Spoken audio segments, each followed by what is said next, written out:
Well, thank you so much for coming to the Private Capital Outlook. Lots to cover in the next 45 minutes, and we have some great people here on stage to do that. I'm Ben Bergman. I cover startups and venture capital at Business Insider, and I want our three panelists to just briefly introduce themselves and to tell us also what they're most excited about investing in right now. We'll start with you. Okay. You can do it, Jay. Okay. Hi, folks. Good afternoon. Hopefully, we'll keep you awake after lunch. I'm Jay Das. I'm the president and partner at Sapphire Ventures. My background, I started out as a developer a long, long time ago at Oracle. I still think that I can write code, and it's much, much easier nowadays, with vibe coding and Replit and Lovable and all of those folks. And then our firm, Sapphire Ventures, we are a venture growth firm, so we typically do Series B onwards, mostly focused on companies that sell to the enterprise.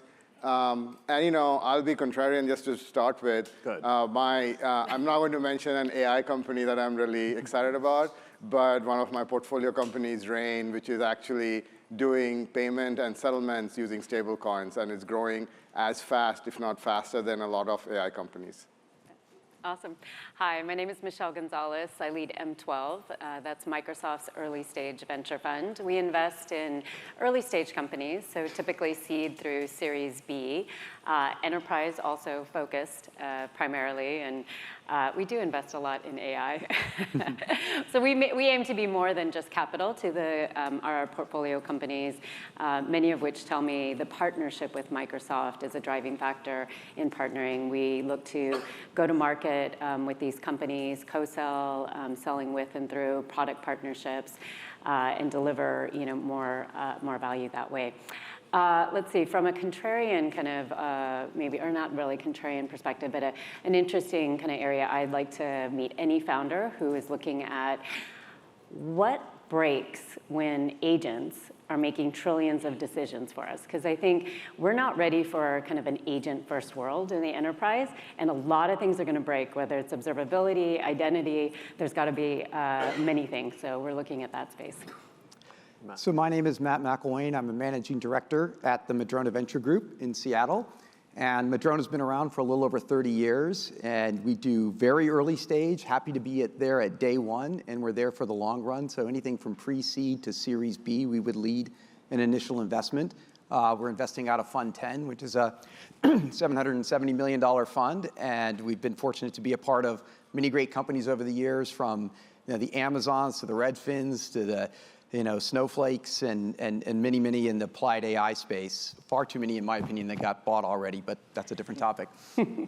And we, to be contrarian, since I know we'll talk a lot about AI, one of our companies that's growing the most rapidly right now is a company called Echodyne. It's a company that we backed 12 years ago as a next generation radar company. And 3 years ago, they did 20 million in bookings. Last year, they did 340 million in bookings. And that's not just things that are forward deployed internationally, but it's also all the stadiums for the World Cup this year. So really amazing technology and an area, American dynamism, American defense, that we're also excited about. But I'm sure we're going to talk a lot about AI in this panel. Should we just not talk about AI the whole time? Everyone walks out of the room. And now, guys, my portfolio is going to be mad somewhere in the room. Yeah, I didn't hype one of the portfolio companies. I actually took the assignment. We will talk about AI. And, it seems like it's a very challenging time to be a VC right now.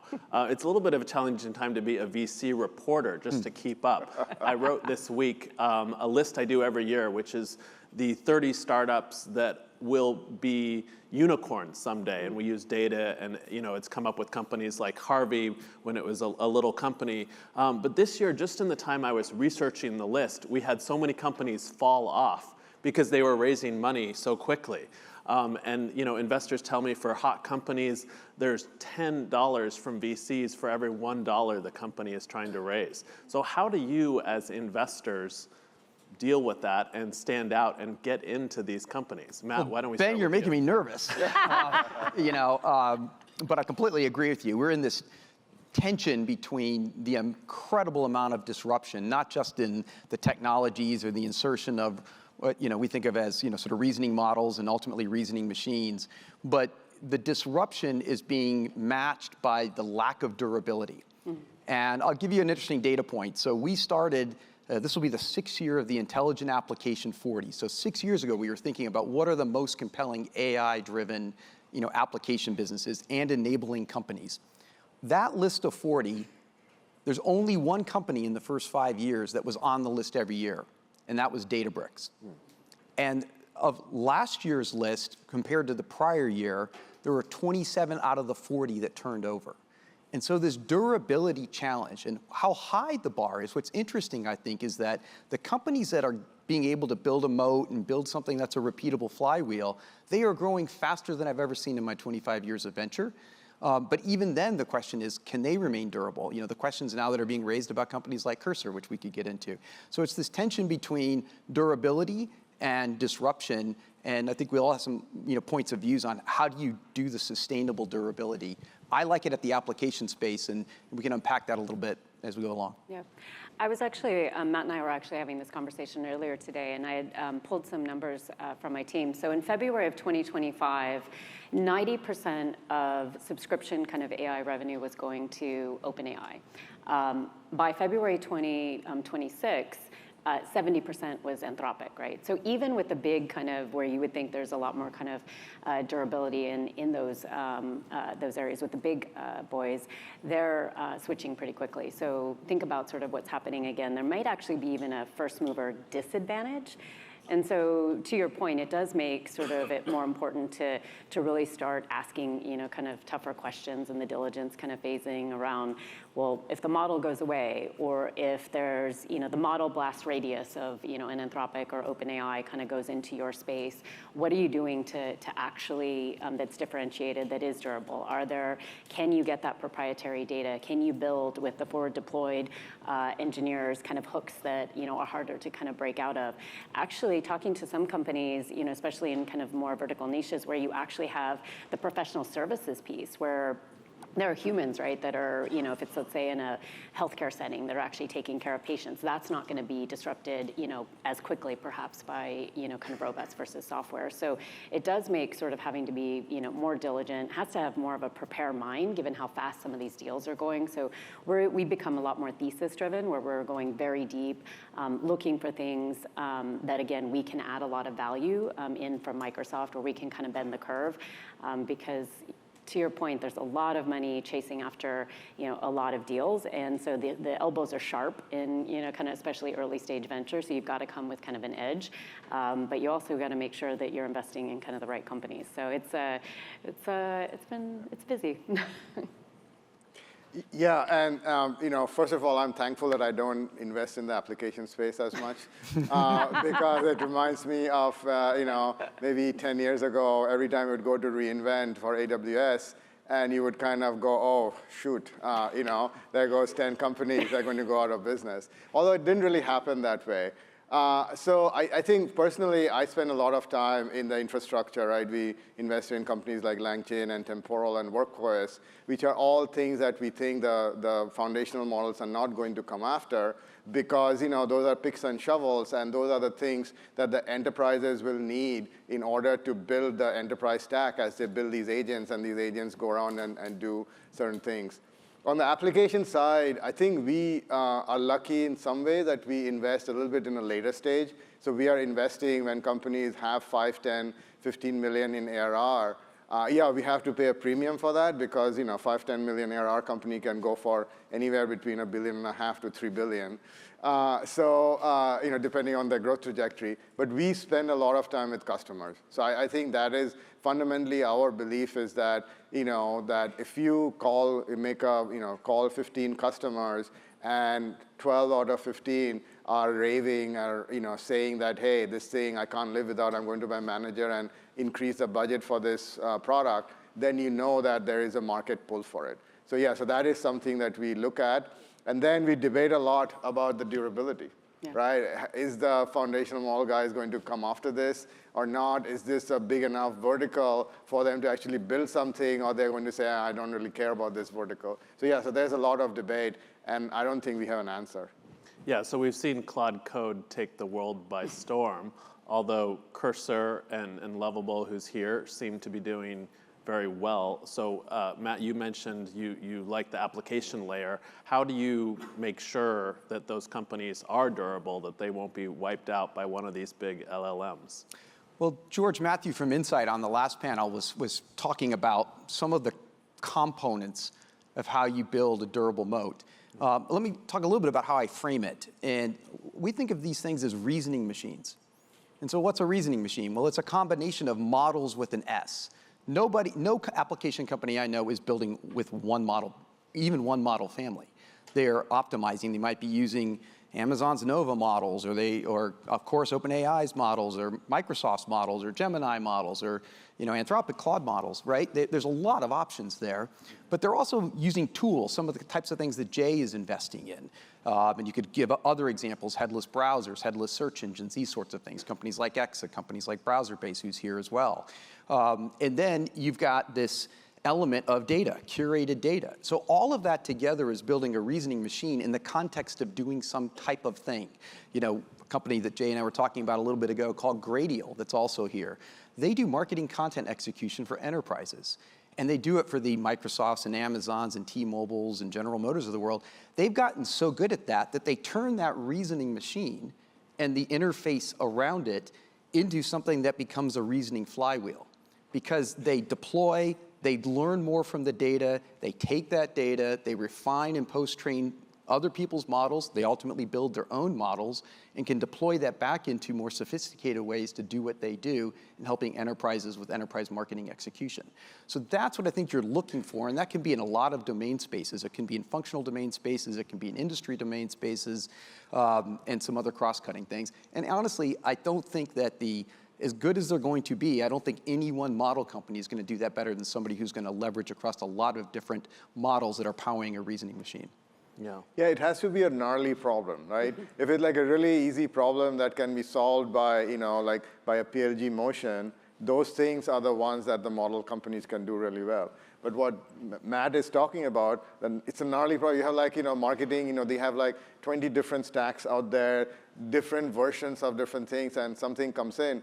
I don't think a model kind of company will go in and do this that easily, right? And that's the moat, right? That you have the ability to solve this really gnarly problem that, with lots of different integrations, lots of different use cases that's out there.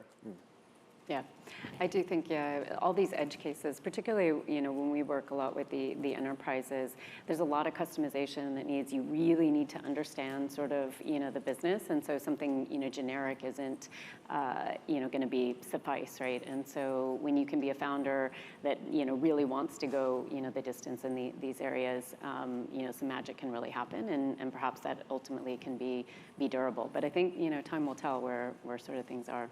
Yeah, but all of this speaks to something that comes up a lot. I go to a lot of these tech conferences, as I'm sure you do. This is definitely one of my favorite. I've been coming for more than 15 years. But my editors always say, go to the conference and ask investors if we are in an AI bubble, because you certainly see the signs of just rounds literally happening every few months. Can I say the signs literally? I tell my team we're at peak AI billboard up and down, Sand Hill up to San Francisco. That's right. Yeah, I wrote about that. The most valuable real estate. You can't get a billboard. That's right. Exactly. It's sold out for 3 years. Yeah, it's the only business better to be in than AI is own those billboards. But do you think we are in a bubble right now? Does it matter if we are? And how does that change your approach as an investor? Matt, do you want to grab that one? Sure. I mean, I think multiple things can be true at one time. A couple of my colleagues, Sabrina Albert and Vivek Ramaswamy, wrote this great piece a couple weeks ago, and it was "The Price is Wrong."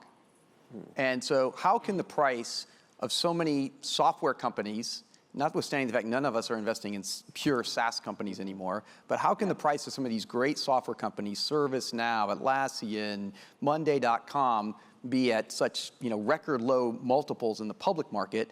And then you're seeing the kinds of valuations and amounts of capital that are happening in the private markets. What price is right there?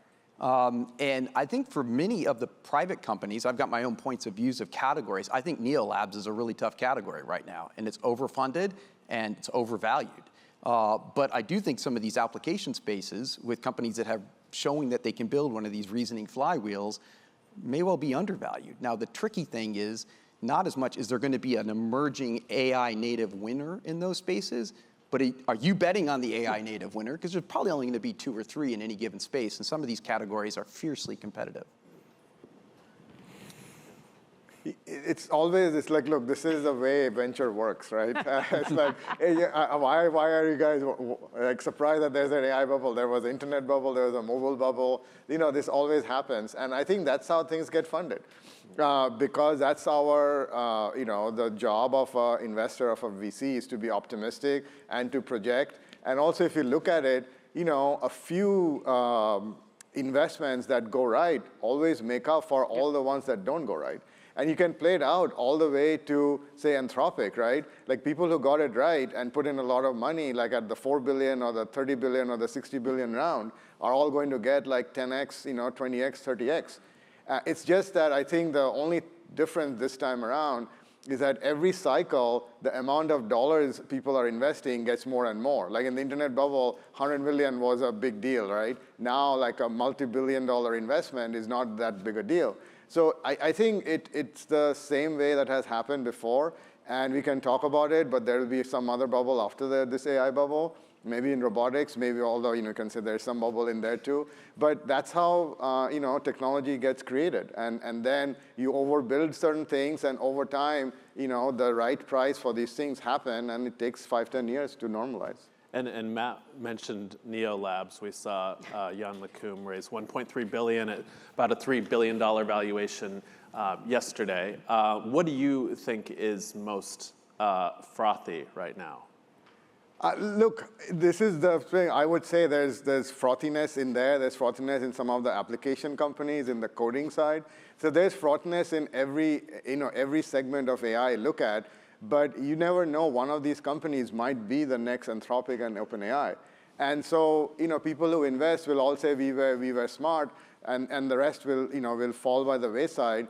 But I don't think of it as a bad thing, right? You always get, because when people don't know where the outcome is going to be, you're betting on people's pedigree, what people have done, and also what people have seen before. Right? Because some of the people who have seen, missed on Anthropic, and now Anthropic or OpenAI are like trillion-dollar companies, they are thinking, hey, if I invest in $3 billion, this can go to be a $20 billion company, right? There's a possibility.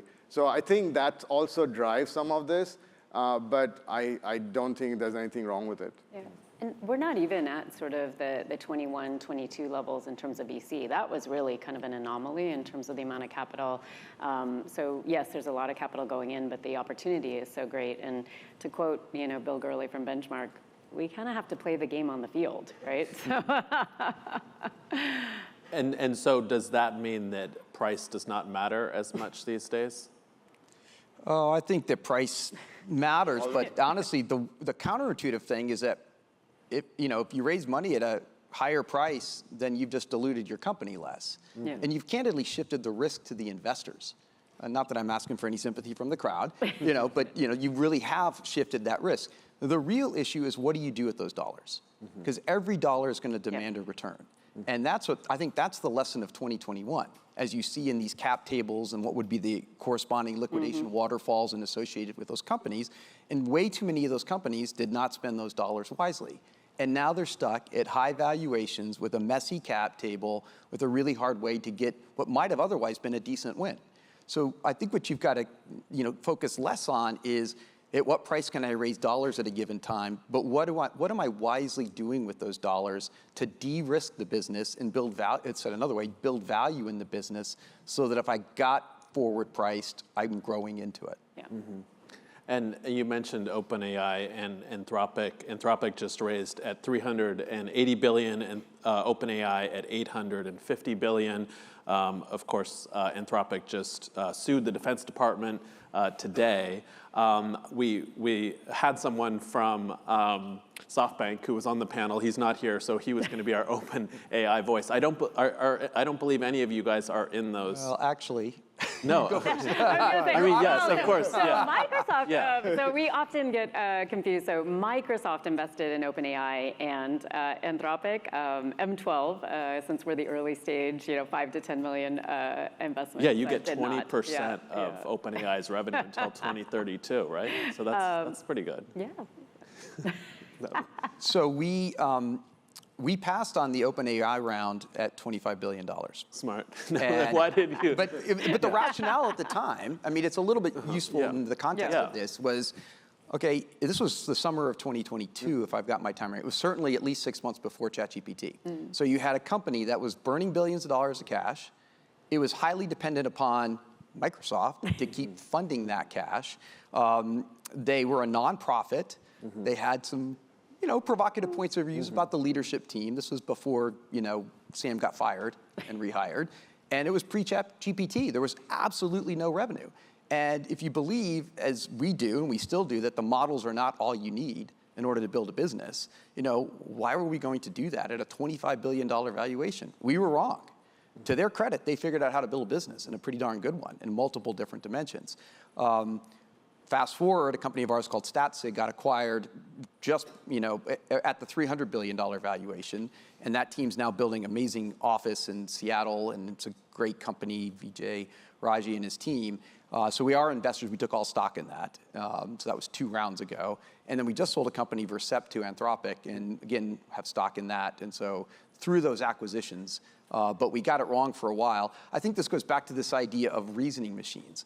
There's a lot of value creation in models, but every model that's ever going to be built that's just a model is fundamentally a depreciating asset. The day that model gets out there in the world, it's not any better. Now, yeah, you can post-train and this and that, and you can customize and things on top of that, but that's somebody adding value on top of those models. And you need to be able to interchange the models. You need kind of a model routing construct to always have the best of what you need from a performance perspective, from a, kind of what it understands in terms of connecting dots, and then its cost effectiveness as a model. And so you've got to have this area that you build on top of that, which is where the value capture largely is in the AI space. And those 2 companies have done a good job of that, but I think that I would be slightly more favorable on Anthropic, not only because it's half the price or less, but it's also because they've really cracked the code on the enterprise. You talk to folks like Marco Argenti, the CIO at Goldman Sachs, his good friend, and he's had forward deployed engineers from Anthropic working on things for over 9 months. They're building a whole new onboarding system for their wealth management customers, including subroutine processes like KYC, know your customer processes. That's pretty sophisticated stuff. And the last thing I would say is I think it's a little bit different too in terms of where these folks, meaning the Anthropics and OpenAIs, are going to win in enterprise, between companies that want you to do it for them, do it with them, or have them do it yourself.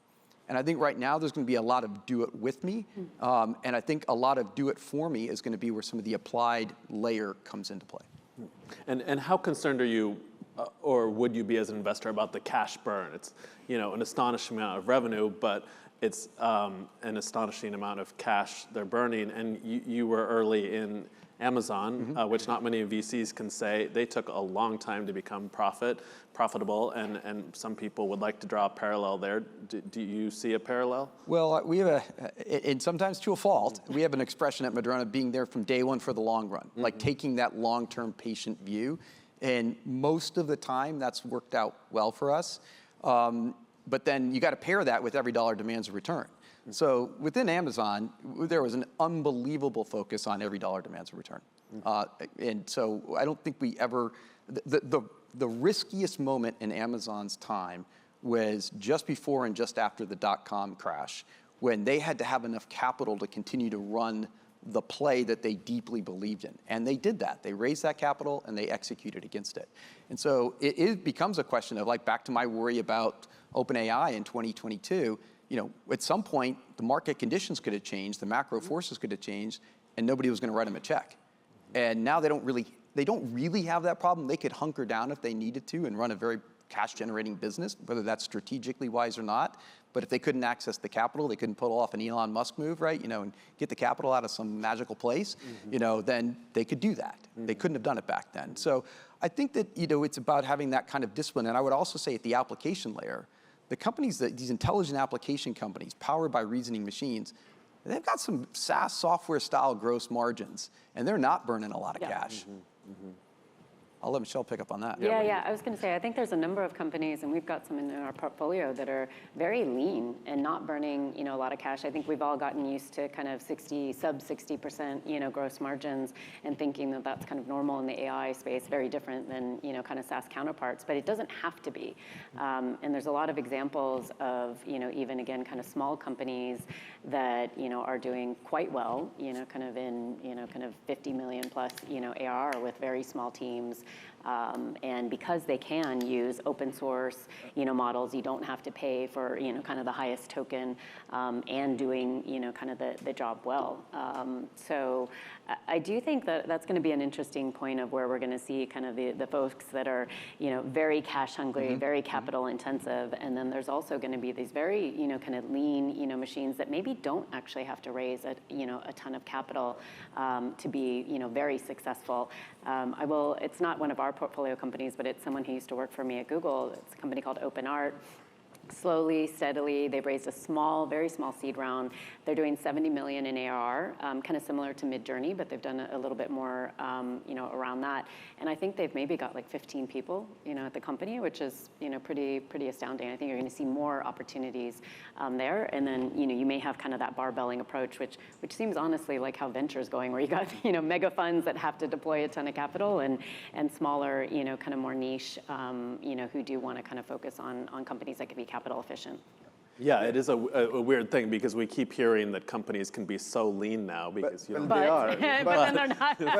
There's two burning things, right? through money like it's We are talking about like Tale of two cities. yeah, when you talk about burning money, it's really the model companies, Yeah. right? It's not really the non-model companies, that are building applications or building the infrastructure. Those are not burning money. So they are actually, if you look at some of the metrics, like a SaaS company on a good day would do like whatever, 500, 600K per ARR per employee. Yeah. These companies are doing like 2 million or Yeah. something per employee, right? So they are much more leaner. Their sales and marketing teams are much leaner. Engineering teams are much leaner. Yeah, some of the savings you have in gross margin that you're doing is probably going into buying tokens because a lot of the work is being done with. But those things will be optimized over time because, the model companies are burning money. And they're going to get these things to a level where it's probably going to be almost the price of electricity, right? So I do think the new generation of companies, and again, we're just talking about at a point in time. If you look at it maybe 4 or 5 years in the future, the really AI native companies will have very different, very lean kind of structures, both in R&D and sales and marketing. Maybe not as much in sales and marketing because you still need to shake people's hand if you're selling to the enterprise. But on the other hand, the gross margin might still be lower because they are spending a lot on tokens, or a lot of the work is being done by the models, right, and paying it in token. So are any of you seeing companies come to you and ask for less money? Because, and certainly talent's not, that's not cheap. So they probably need capital for that. But are you seeing, anyone be like, no, I don't need as much? No, I think companies are being more focused on what, as Matt said, what they're getting diluted by. So they are saying, if we can get by with doing a smaller raise, and if you're in a hot space, you are getting inundated by kind of getting capital given to you. So people are raising money, but they're also doing it in ways that if you do a round and then people want to invest, they're doing a safe so that they can get less dilution. So I do think that entrepreneurs are kind of focused on making sure that they keep a lot of ownership and figuring out a way that whatever capital they take, is as less dilutive as possible. Yeah, because you can either take kind of that smaller, kind of amount, and we do see particularly like second, third time founders, right, who've been kind of through the rodeo, be more sensitive, to that. However, as we've said, there are certain types of companies where the talent is just so expensive or the compute, kind of necessary is so large that they do have to raise kind of a lot of capital, and a lot of capital is available. And so today that is true. Maybe, in the next kind of few years, times might get it leaner. And so, to take that money, but be responsible, with it, because, as Matt said, people are going to expect that there is an ROI on that. I do agree that the talent piece is the big uncertainty piece here, and that's offset by something we think of as AI ops, because a lot of these next generation AI native companies are operating their business way more efficiently, as Jay said, because they're just AI operationalizing it. The other thing, and I sort of say this only half jokingly, it's like, thank you, big tech. You are putting hundreds of billions of dollars into not just the infrastructure in the cloud, but also to these reasoning models that then our companies can take and use and customize to solve real world business problems in an applied sense. And so it reminds me a lot of, we hosted an event for 150 startups in 2007. And Andy Jassy got up and said, we've got this really cool thing called Elastic Compute Cloud, EC2. All you startups, do you really want to buy a server and put it into a closet and have to manage it? Why don't you try and buy this by the drink? And we got this storage thing called S3 that you can try as well. Now we've got all these models that I can try, and I can buy them by the drink and then see which ones, with my differentiated data and my context of solving a problem, I can solve a problem better than anybody else ever could in the world. And so you can be capital efficient. The talent thing is a real issue. And then, like with the AI ops, I think you can scale, generally speaking. That's why you're seeing these companies go from 1 to 10 to 40 to 100, where that was just not the case, even in the SaaS. Oh, now it's like 1 to 20 to 80. I know, I was going to say, yeah. 1 to 20 to 40. I kind of feel bad for a lot of startups who, back in the day, if you went 5 to 10, you'd be like, okay, triple, double is kind of dead. Yeah, exactly. If you're not going, in like 14 10x, months. 10x is kind of almost, or 10x, 5x. But I do think there is a signaling effect that does happen. So I think once the company reaches a certain stage, there is a signaling effect saying that, hey, I can raise 400, 300, 400 million, because enterprise, if you're selling to the enterprises, they're always worried, hey, are you going to be around or not? So that's a big signaling effect for you to break down, get into, you might get like a 200K deal from JP Morgan, but really to get a multi-million-dollar deal, they want to see that you have raised enough capital that, you're going to be a going concern. I think there's a subtle other piece here, which is, I think it could end up being a little bit problematic, but back to this talent dynamic. So let's say that I raise, more cash. That does make people feel more comfortable. I'm going to a company that's got the cash, but it's been raised at a higher valuation. Now the valuation's at $2 billion, and so 1% of the company is $20 million. So maybe if I get 0.5% of the company that's worth $10 million today, I can justify that versus the job that Mark Zuckerberg's offering me at Meta. Yeah. And this conference, I've at least traditionally thought of as very SaaS heavy, a lot of B2B software, which sort of is out of vogue right now. And you've certainly seen the public markets hammered. Salesforce is down more than 20% this year. Adobe is down 35% in the last year. Do you think SaaS is doomed? And are you still investing in SaaS? Well, we haven't been for a decade. I mean, I wrote a piece on intelligent applications in 2016, and we said if you're not the kind of a data-infused, ML-infused company back then, you weren't going to make it over the next decade plus, which I think has clearly been the case. And the irony, though, is that a lot of those companies understood that as well, those established SaaS companies. And so what I think is it's absolutely oversold in the public markets, back to the price is wrong. But it's a stock picker's market.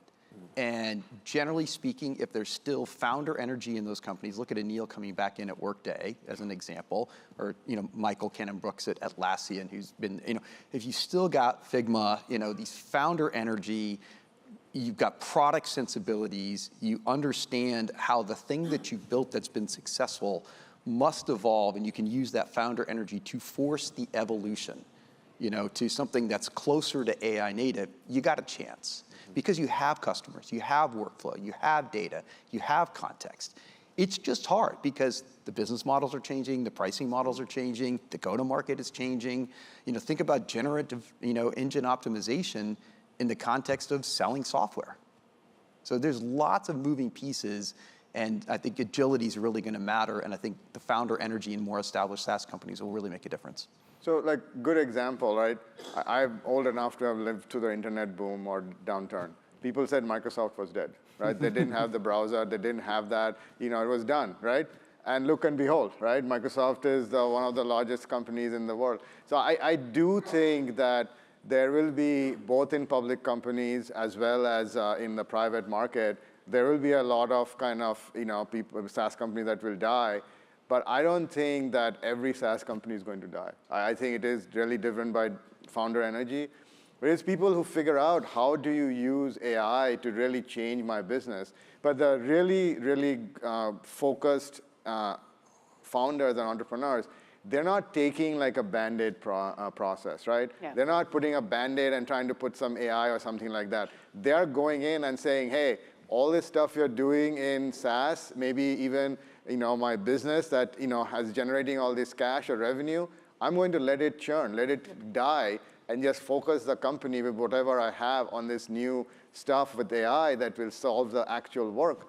And those are the companies that's going to survive. And I would say that Microsoft did that during the internet thing, and Google has done that now with the Gen AI stuff. Like, look how strong they are with Gemini and all the stuff that has been coming out of Google. Yeah. But I think it takes a strong stomach. So you guys are mentioning you've got to have strong leadership or a strong mandate. I'm on a public board, currently, and those quarter after kind of quarters, there's a lot of inertia, right? I think in an organization. And so while I would say incumbents oftentimes have the customer relationships, they can, particularly if they're selling to enterprise, have a little bit more time, right, to make kind of these changes. I think right now they don't have as much time as they had, in the past, because the growth of kind of the AI natives has been so strong, and there's been receptivity in the enterprise also to adopt that technology. So you have to have a strong stomach to go ahead and make all of those changes. To your point, right? The folks that you're probably going to have to restructure fully kind of organizationally, right? Yes. You're going to have to think about you probably don't have the right skills and the right mindset from a lot of the employee base, and you might have to burn the boats, right? Like to cut things that today, were kind of the bread and butter and were, kind of your profitable, let's say, products, and go into areas that are going to be a lot more kind of uncomfortable and risky. And that's hard to do as a public company. Right. I think it's easier to do potentially as a private company, right? No, I think like I think it's those board meetings are a little bit different, And I think we talk a lot about moats, right? Yeah. But if the castle inside the moats isn't worth all that much, or it's kind of a depreciating value, then you're in trouble. And I think the counterintuitive thing for public companies is going to be, don't build bigger moats and bigger walls. Actually break down those walls. I think Benioff got this initially wrong. I think maybe he's getting it more right. With Slack, he was making it harder for people to access it. You have got to assume that there's going to be less value capture from the things that were your previous moats, and then figure out how to build the next generation of castles that are going to actually be relevant in the world of applied AI. Yeah. Well, we spent pretty much the whole panel talking about how to invest in companies, but of course the important part is how to get that money back out. So we're going to spend 4 minutes on that. And this year, finally, it looks like the IPO drought is ending, and SpaceX and Anthropic and OpenAI have all said that they might go public this year. Do you think that's actually going to happen? And which company do you think will be first? Well, I'm happy to go. Yeah, go. SpaceX goes first. Yeah, well, they already said that. Yeah, I mean, but do you believe? I think partly because, again, capital markets allowing, I think he kind of needs to, in a certain respect, with all the complexities of it, and I think he wants to. And those other companies, I think they will go. Is it going to be this year or not? We'll see how the whole set of market conditions things, kind of play out. But you're absolutely right in a broader sense. I'll just add one other piece here. We talk to our university endowments and foundations, the family offices that are our investors. They got a massive DPI problem, distributions to paid in, and it's only gotten worse at the beginning of this year because folks like us collectively are calling more capital from them, and so the paid in is going up, and the distributions haven't been coming out all that much yet. I do think the M&A market's going to help with that this year. It's already started to, but I think the IPOs, I think there's some chances. I don't know, Jay, what do you think? Yeah, I think SpaceX goes first because he wants to suck up as much dollar as possible, right? Because, look, if all those three go public, it's like $500 billion, right? You'll do the math, like 10% of their valuation. And that's a lot of money that has to come. I'm sure people are going to tap the retail investors. So I think whoever goes, and I don't really think the IPO market opens up, right? Those three big ones go out. Maybe Databricks at some point can go out. But after that, any other company trying to go out is going to have a hard time. I think they're going to look at the multiples, and unless they're really proven to be like a AI native company, they will not get any reasonable valuation. And then why, as a CEO, why would you want to go public? Yeah, you've seen some of the companies go out and hammered. Yes. Yeah.